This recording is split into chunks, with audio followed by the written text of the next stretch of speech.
Milo Yiannopoulos. He is a writer for the Breitbart website. Now, he recently produced an article where he was talking about the This Week article on Anita Sarkeesian. As you know, she was mentioned there, and they talked about what it is she does, and the things that have happened to her. Now, he obviously took exception to the piece because it didn't agree with him. So he proceeded to write his own response to the author of that article. However, that article in response is very problematic as it contains a great deal of false information, many non sequiturs, and logical fallacies. Now, the article is so long that it takes too long for anybody to really go through it. This is a very common right-wing tactic: overwhelm an opponent with false information so that it becomes extremely difficult in order to answer. In other words, you have to correct a lot of things. In other words, your response has to be about 4 or 5 times longer than what it is you're responding to. So given that, I'm going to stick to just a few key points where I believe he was being either straight up dishonest or he just does not understand feminist theory at all. Sarkeesian believes that there are ideas of toxic masculinity in our culture. Her producer, Jonathan McIntosh, also believes in the toxic masculinity idea, and also says that ideas of toxic masculinity permeate our media landscape. Central to the idea of toxic masculinity is the idea that cultural products such as video games normalize social ills such as violence, misogyny, and racism. It's no surprise to see McIntosh supporting junk science that ties video games to violence, a discredited myth. These arguments are identical to those made by family values wing of the conservative right. This statement is outright false. A culture reflects the people, and the people in turn reflect that culture. It is not entirely deterministic on one side. It's actually a mutually influencing, dialectical kind of relationship. Video games do not make people violent. But if you have a violent society, like the United States is, and then you combine that with certain stimuli, like violent video games, which produces operant conditioning, you are going to have more acts of violence. The problem is both liberals and conservatives tie it to one side or the other. It's all the culture's fault or it's all society's fault, and those two are the determining factors. When really, they are mutually influencing. To say that culture has no effect is, frankly, tremendously wrong. It certainly does. Is it not the right wing, not particularly this author, but isn't it the right wing who claims and cries about so-called cultural Marxism? But if culture doesn't influence anything, then why is it a problem? Assuming, of course, that it actually exists. But I digress. These video games do have an effect, just as advertising has an effect. If his statement is true, then every single advertisement that has ever existed doesn't work. Well, of course it does. Advertising, just like the themes in video games, popular culture, and everything else, are a form of propaganda. Everything is a form of propaganda, because everything exists within a certain context. We live in a capitalist society, so any propaganda or ideas that are produced have a particular connotation given the fact that they exist in a particular system. My videos are commie propaganda, but that context is undermining the ideology which is present. If I made these videos in a socialist system or a communist country, then they wouldn't have that same connotation. They would be supportive of the existing system, because these videos, despite what their message is, has a different context according to the society or the situation that they're presented in. To say that culture has no influence is simply ridiculous. Sarkeesian, however, believes in an old social science myth long since debunked, that culture creates behavior. This idea is on its way out in academia, having been mortally crippled by the cognitive revolution epitomized by the works of Steven Pinker, Jonathan Haidt, Daniel Kahneman, which emphasizes the innate drivers of human behavior. This statement is straight up false.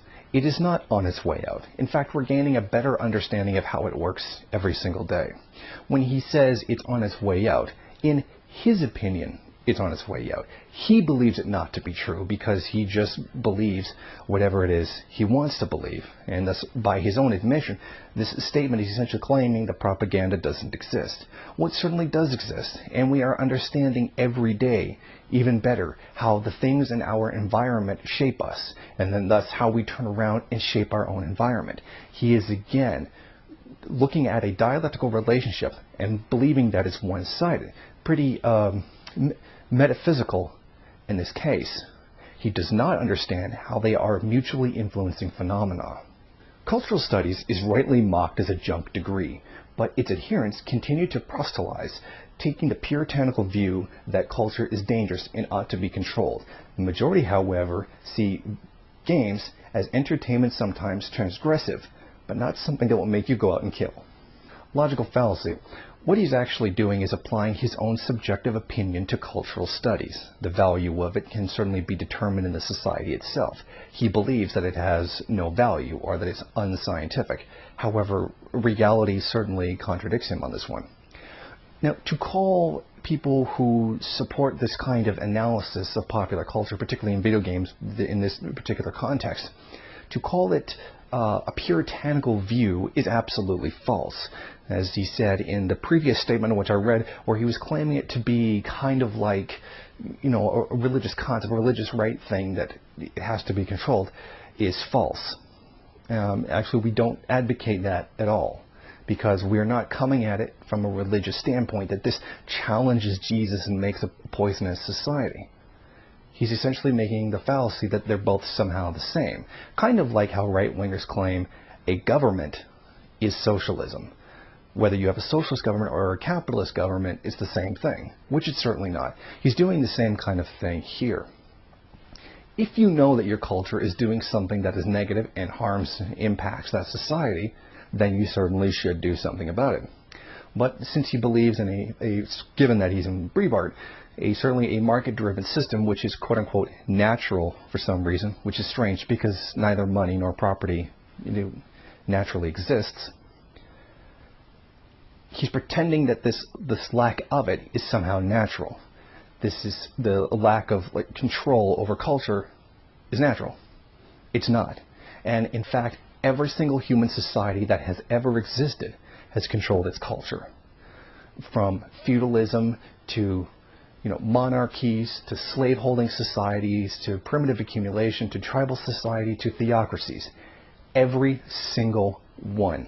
And then we, of course, begin going into the subject of social engineering, which does happen under capitalism. The capitalist system itself doesn't exist without some kind of controls or mechanisms or propaganda to prop it up whatsoever. Good example, the Breitbart website. Sarkeesian, like many of her followers, believe gamers create an environment in which women are excluded, but the facts tell a different story. Gamergate, lazily stereotyped by the media as the highest expression of misogyny in gaming, successfully greenlit a female developer's game on the Steam marketplace via a Twitter campaign, while opponents of Gamergate wanted to boycott her just because she has the wrong opinions. Gamergate has also contributed over $20,000 to the Fine Young Capitalists, a feminist movement. Well, there's a bit of twisting work being done there. While the media has said that this has been the most vocal, most visible form of harassment, it certainly is. And the falsity he's giving here is just, if a woman can get a game published, therefore sexism doesn't exist. So all the rape and death threats and the bomb threats and dock dropping people and having threats sent to their homes, therefore it doesn't exist because this woman got a game published. It's a complete non sequitur. It's attempting to literally just completely whitewash all of these things that have happened and say that they either don't matter or don't exist because some game got made. And again, even with the Fine Young Capitalists, the Gamergates raised over $20,000 for. So Like, what is that supposed to mean? So you got a pro-capitalist group. People donated money to it, so therefore sexism doesn't exist? Therefore all the aforementioned instances of harassment, threatening, therefore doesn't exist? This is a complete non sequitur. I would also like to add that the Fine Young Capitalist, a feminist movement, is one in which is controlled by men to deliberately steer away from a real feminist orientation towards a false one that's propped up as essentially a straw man. The straw man it is that they would like to see themselves. So to say that they raised money for a feminist organization, it's completely false. In fact, I would like to see at some time in the future some kind of scandal is going to come out about this organization, Fine Young Capitalists. I can't say for sure that it will, but I'm fairly certain that something will come up. Feminists say they want to help women, but it's always someone else in the gaming world, usually a man, who gets their wallet out to do it. If he wasn't so blitheringly ignorant, then he would understand that one of the reasons why this is the exclusivity of women, pushing them out. So guess who is there instead? It's men, and men who hold the power and men who hold the cash in this situation. That's why. It's not always a man that has to bail out. It's going to have to be a man to do it. If men don't support misogyny and harassing women, it is men that are going to have to step up and stop the action. That doesn't mean in any way, shape, or form that it's always men that have to save them. It's men who have to stop committing the problem to begin with. In reality, it's not women that some gamers have a problem with. It's people like Sarkeesian and McIntosh. They have claimed hatred of them, and people like them is tantamount to hatred of women. But it isn't. People don't hate Anita Sarkeesian because she's a woman. They hate her because they see her as a disingenuous, divisive, sociopathic opportunist. No, this is your opinion, and the opinion of people who are being sexist to her. It is not that you disagree, so therefore you're sexist. You are attacking her on the level of a woman, not entirely this guy in this particular article, but the hatred that is thrown at her certainly does manifest itself that way. That's why gender-based slurs are thrown at her. That is why she's threatened with rape. That's why she's threatened with violence. If you simply disagree with someone, why would you do all of that? I mean, it's complete and utter nonsense. Being against the message is what makes someone sexist, because she is fighting against sexism.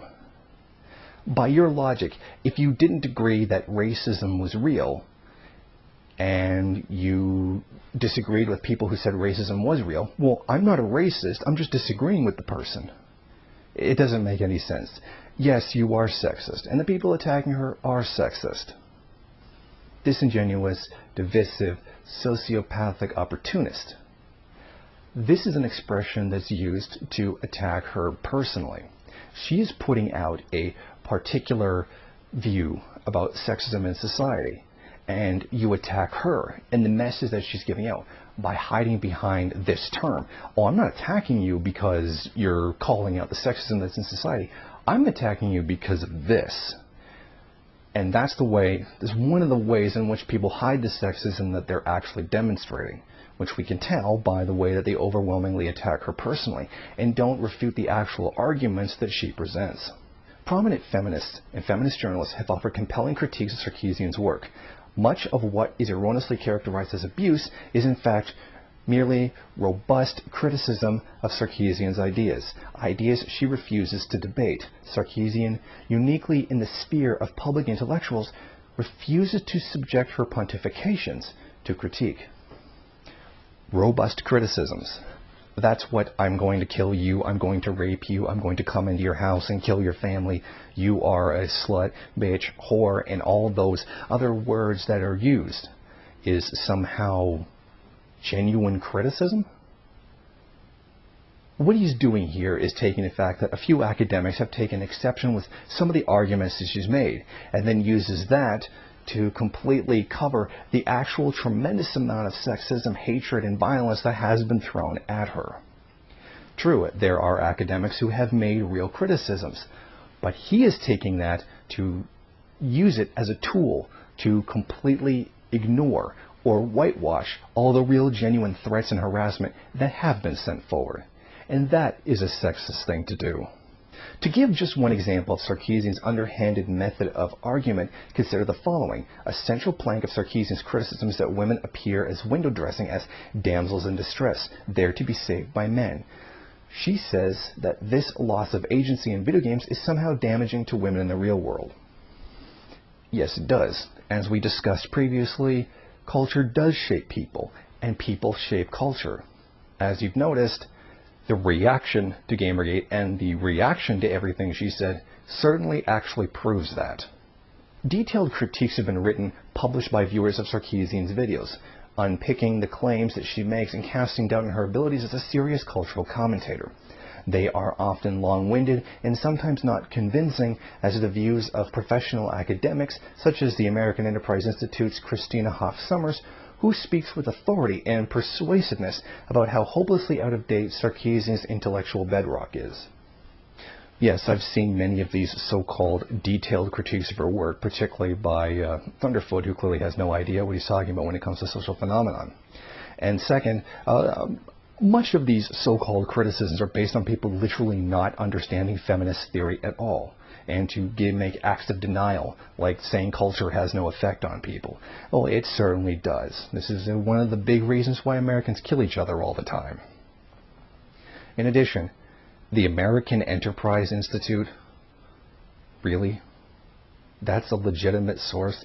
Hey, I'm sorry, I haven't read the article by this woman, but I do know the American Enterprise Institute, which is basically just one of the tools of the Koch brothers. You know, the same people that employ How the World Works, Lee Dorn. When it's coming from a particular think tank with a proclivity towards attacking anything that is progressive or might help people, that does kind of shade things a little bit. But I will say for the record, I have not read this particular critique, but my opinion of it is probably going to come from a very low starting position, given the fact that it is from the American Enterprise Institute, which I would not consider a legitimate source of anything. You did not see fit to mention this or any claim like it in your piece. There are further worse allegations about which no reporter who did their homework properly could possibly have been ignorant. That Sarkeesian worked for some time for a man with dubious credentials who sold seminars in which he called women sluts and explained how to bed them by using neurolinguistic programming to skirt around consent. No great crime in itself, you may think, but hardly congruent with her abrupt discovery of radical feminism. And perhaps worthy of question to the woman herself, don't you think? Two big problems here. One, he again exposes his lack of knowledge on feminism itself. Anita Sarkeesian is not a radical feminist. She is, at the most, a liberal feminist, you know, the third wave feminism. So no, his statement here is outright false. She is not in the radical feminist camp. Second, I have viewed this evidence where and the video which accompanied this article that actually talked about this job that she had. She was paid by an employer for a multi-level marketing thing. That includes going out and selling certain things and supporting certain products on behalf of her company. Not her company, but the company that she worked for. We've all had to do things we didn't like to do in a job. For example, I once sold lawn care service. I really didn't like doing it. I had to paint false pictures in people's minds about the greatness of having a lawn, and I felt like a tool, because essentially I was acting like a tool. So to simply attack her for having had a job in the past, which she clearly would have needed at the time, is pretty low, because I'm pretty sure this author has taken jobs he didn't want to take and did things that he didn't want to do. Men are almost twice as likely to receive Twitter abuse as women, according to demos. According to Pew, they are more likely to be physically threatened or experience sustained abuse. Yet regardless of mounting evidence from well-respected think tanks that women receive no more harassment online than men do, the media continues to report on this narrative to the exclusion of all else. There are two aspects to this Pew study that he's forgetting to mention. One, it said the only exception where women actually did receive as much was actually in journalism, where women received 3 times as much as men. So in this one instance, which particularly refers to Anita Sarkeesian, actually is true. which he's completely ignoring. Also, the study is exclusively gone over with celebrities. It's referring to celebrities, not everyday regular people. So this study that he's clearly didn't understand to try to back up his point, he didn't choose it very well. You correctly note in your profile that it was only thanks to her militant and calculated dissemination via the sympathetic gaming press of threats she says were made against her that Sarkeesian raised an extraordinary sum of $158,922 on her Kickstarter page. Quite where the money has gone, no one knows. She has released only a handful of videos since and is already now asking for additional ongoing monthly stipends from viewers. In other words, despite the fact that they went out and victimized her, they made her into a victim by attacking her, and that garnered the sympathy that got all the money to demonstrate this and to actually prove her point about harassment online and in the gaming culture, it's still somehow her fault that she got it, and that her receiving the money is now somehow a bad thing according to the people who are attacking her that got her the money to begin with. This doesn't even make any sense. And yes, she has a donate button on her website. This is not a crime. This is not unethical. He is also forgetting that the Feminist Frequency thing is a non-profit organization. He could have mentioned that, but he didn't. Never in the history of public life has abuse been so professionally advantageous or financially lucrative, an observation that tells its own story. But Sarkeesian acts without humanity or shame. She lost no time in leveraging a tragedy to her own political benefit. Recently, when she leapt to Twitter to blame toxic masculinity, less than a day after the tragic school shooting. Toxic masculinity exists. School shootings are a manifestation of that toxic masculinity. I would also like to point out the fact that a lot of politicians go out and literally use it for their own careers. And that the accusation that people go out, and this is the worst example, or this is the worst case of someone politically using a tragedy to their own benefit. May I please refer you to the events of September 11th, 2001. Possibly the most politicized tragedy in American history. Because if you're going to say that wasn't twisted for political purposes to the degree that perhaps she might have done on Twitter, you're absolutely ridiculous. If you are a controversial public figure, you are going to receive threats. I am one. I do. Jack Thompson received death threats and rape threats on a regular basis. Prominent atheists constantly receive threats. Well-known YouTuber Total Biscuit, who isn't overtly political, says he receives them on a monthly basis. Most of these threats aren't serious, and the FBI has confirmed that there was never any serious danger to Sarkeesian in Utah. In fact, she chose to cancel her talk to make a political statement about the state's concealed carry laws.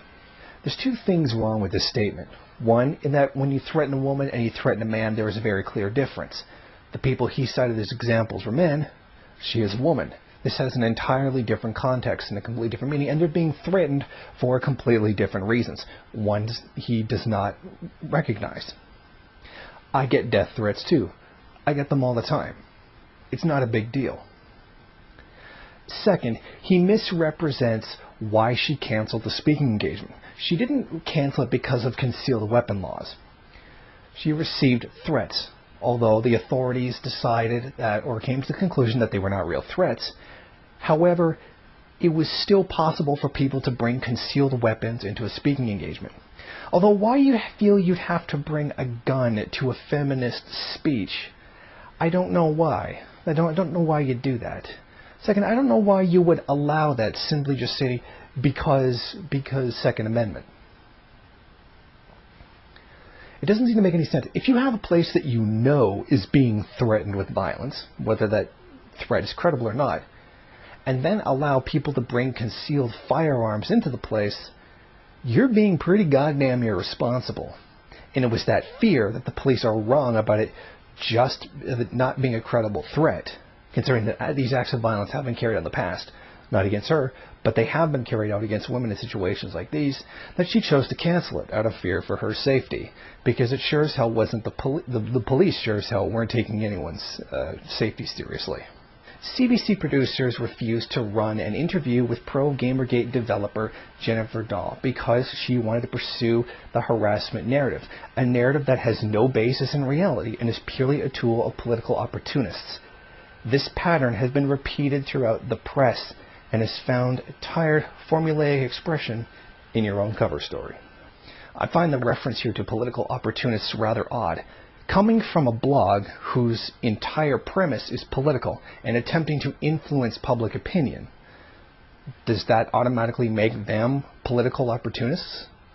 And even then, the term political opportunist is rather vague. It makes it kind of sound like she's interfering with the politics of the country and trying to push a particular agenda on politicians, which I'd be hard-pressed to find a politician who's even actually spoken about this issue. There's probably a couple, but nothing that would significantly impact public policy whatsoever. Second, the CBC didn't follow up with a pro-Gamergate person because, frankly, the narrative of this not being harassment or this is not an issue is frankly ridiculous. To say that women are not being harassed is nothing more than anti-feminist garbage.